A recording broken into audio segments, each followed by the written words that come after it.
The sky burned with the dying gold of a Texas sunset as the auctioneer's voice echoed through the dust-thick air, every syllable heavy with the weight of desperation and fate. Among the restless crowd of men, horses, and murmuring gossip, a frail girl stood at the edge of a wooden platform, her wrists bound loosely with a rope that spoke more of humiliation than restraint. Her name was Clara Mayfield, barely 20, her eyes wide and haunted, a heart caught between fear and disbelief. She'd never imagined her life would come to this. A girl once full of laughter and dreams, now standing under the scrutiny of strangers, her future sold to the highest bidder. The auction was not for cattle that day, nor for land, it was for her, payment for her late father's debts. The town had whispered about it for days, a cruel spectacle that drew men with rough hands and rougher hearts, all eager to own what they saw as another possession. But one man stood apart from them all, Luke Callahan, a tall, broad-shouldered rancher whose quiet demeanor drew as much curiosity as it did respect. His Stetson shadowed his face, but the sharp line of his jaw and the calm steadiness in his eyes said more than any man's shout ever could. While others laughed crudely and waved their coins, Luke watched Clara not with hunger, but with something that looked almost like sorrow. When the auctioneer's hammer slammed down and his deep voice boomed, "Sold, to Luke Callahan of Whispering Creek Ranch," the crowd gasped, and Clara's heart clenched. She had expected a cruel master, a man who'd remind her every day she'd been bought, but when Luke stepped forward, he removed his hat, looked her straight in the eyes, and said softly, "Miss Mayfield, you'll come with me, but you'll not bow to me. You're not property here." His words struck her like sunlight after a storm, disbelieving and warm. The murmurs around them rose, some mocking, some envious, but Luke didn't care. He helped her down gently from the platform, his hand steady and respectful. His touch was firm, protective, not claiming. As they rode away from town, the weight of the day pressed on Clara, and yet, for the first time in weeks, she felt something like air in her lungs again. The journey to Whispering Creek was long, winding through the golden plains where the wind smelled of sage and wildflowers. Luke rode silently beside her, every so often glancing her way as if to make sure she was still there, still whole. When they reached the ranch, Clara couldn't believe her eyes. It wasn't a place of darkness as she'd feared, but a home surrounded by life. Horses grazing near the fences, a golden retriever bounding happily in the yard, and a warm cabin that glowed from the hearthlight within. "This'll be your home," Luke said simply. "You'll have your own room, your own space. Nobody here will harm you, Clara." His voice was steady, deep as thunder rolling across open fields. Clara didn't know whether to trust him, but when she stepped inside and saw the freshly prepared room, a dress folded neatly on the bed, and a vase of wildflowers by the window, something in her chest broke. She hadn't seen kindness in so long that it felt almost unbearable. That night, she sat by the window, watching the moon bathe the land in silver.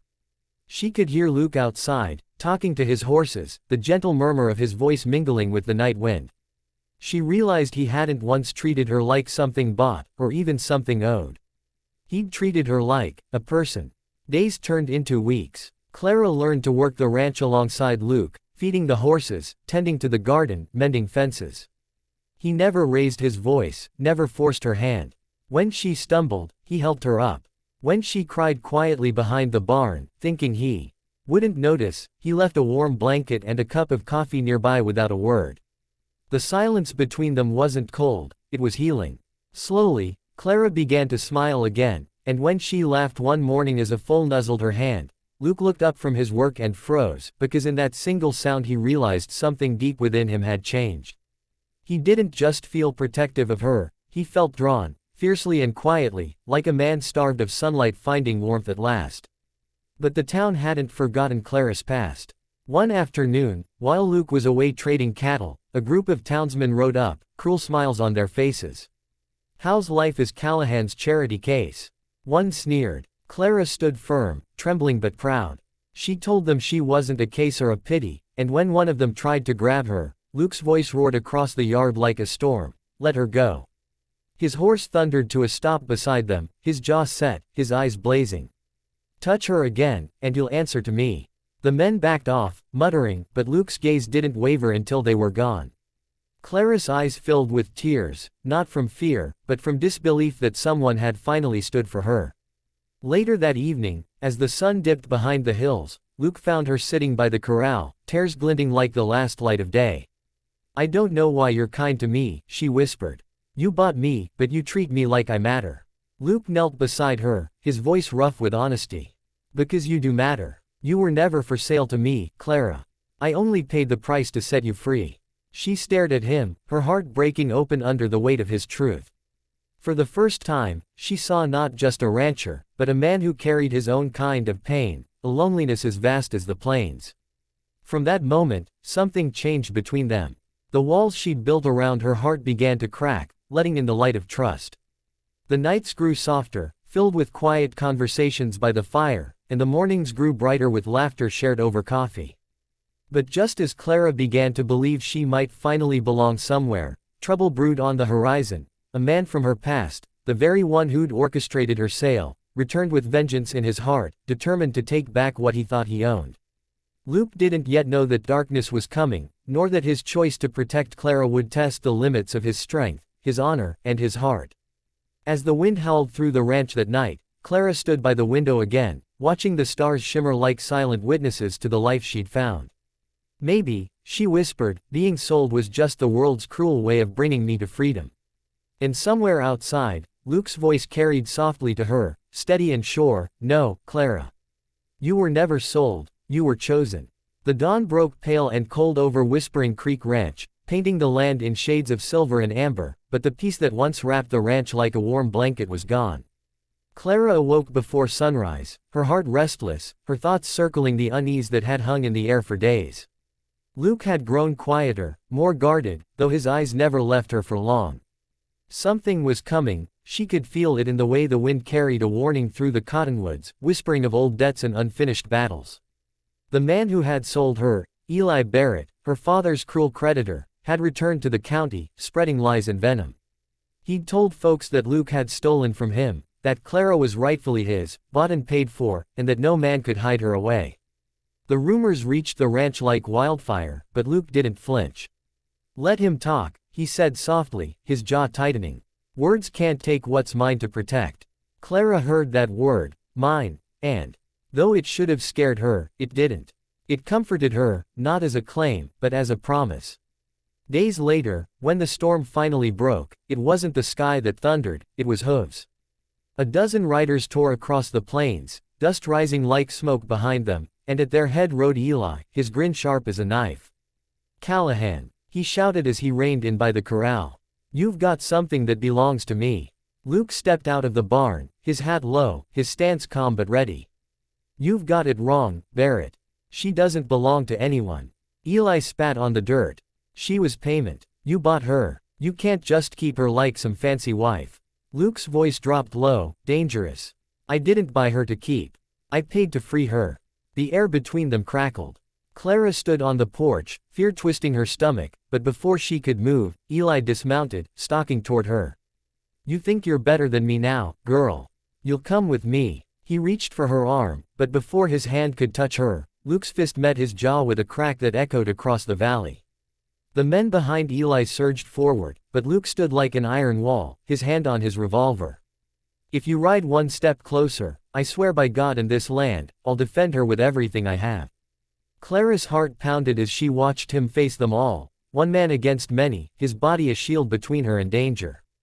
The wind howled, kicking up dust, and for a moment time seemed to stop. The ranch, the sky, the horses, all frozen in the gravity of that moment.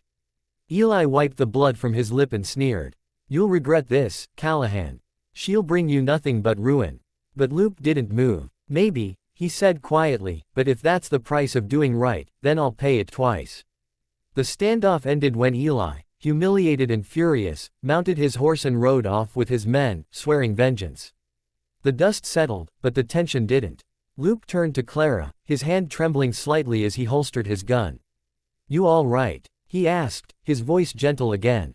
She nodded, but tears spilled down her cheeks anyway. You could have been killed, she whispered. Why do you risk so much for me? He looked at her for a long moment, the pain and softness in his eyes nearly undoing her. Because, Clara, I see you. Not what you were, not what they said you are. I see who you are now, and you're worth standing for. That night, a storm rolled in over the plains, rain hammering the earth like the sky's own reckoning. Clara sat by the fire, her mind spinning with all that had happened. Luke came in drenched from securing the horses, his hair plastered, his shirt clinging to his frame. Without thinking, she ran to him, pressing a towel into his hands. "You shouldn't have gone out there alone," she scolded softly, her voice trembling. He smiled faintly, tiredly. "You're learning to worry like a ranch wife." The words slipped out before he could stop them, and they both froze. The fire cracked softly between them, the air thick with unspoken emotion. "I'm sorry," he murmured.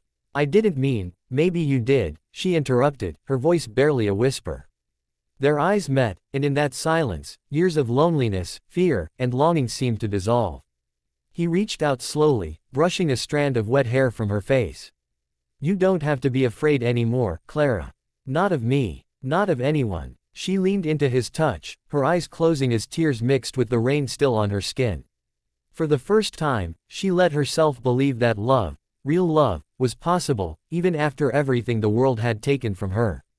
Days passed, and life on the ranch began to find its rhythm again. Clara laughed more, sang while she worked, and Luke found himself listening just to hear the melody of her joy.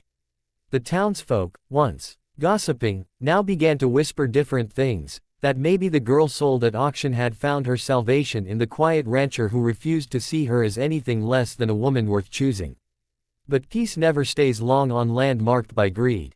One evening, as the sun bled red across the hills, Eli Barrett returned, alone this time, but more dangerous than before. He carried a gun and a madness in his eyes. Luke met him in the yard, unarmed but steady. "This ends tonight," Eli hissed. "You took everything from me." Luke shook his head. "No. You lost everything when you started treating people like things." Eli fired before Luke could move. The shot cracked through the dusk, echoing like thunder. Clara screamed as Luke staggered, clutching his side. Rage and terror collided inside her. Without thinking, she grabbed the rifle Luke kept by the porch. Her hands shook, but her aim was steady. "Leave," she shouted through tears. "Or I swear I'll end this." Eli hesitated, saw the fire in her eyes, and for the first time realized she wasn't the girl he'd broken, she was the woman Luke had rebuilt. He turned and fled into the night, swallowed by the rain. Clara dropped the rifle and fell beside Luke, sobbing. "Don't you dare die on me," she whispered. "You saved me, you don't get to leave me now." He smiled weakly, his voice barely audible. "Told you, you were never property, Clara. You're my choice." She pressed her forehead to his, tears falling onto his cheek. "And you're mine." The rain poured harder, but by dawn, the storm had passed. Luke survived, though the scar would forever mark the price of his courage. Weeks later, Clara stood beside him on the porch, watching the sunrise over Whispering Creek. The ranch was alive again, full of laughter, light, and new beginnings. Luke slipped his arm around her shoulders. "You ever think about that day?" he asked. She smiled faintly. "Every day. But I don't remember the fear anymore. I remember the moment you said I was free." He looked down at her, his eyes soft with love. "You were always free, Clara. You just needed someone to remind you." And as the sun rose higher, painting the world in gold, Clara leaned into him, knowing that though she had once been sold to a rancher, she had found something no price could ever buy: a home, a love, a life worth living.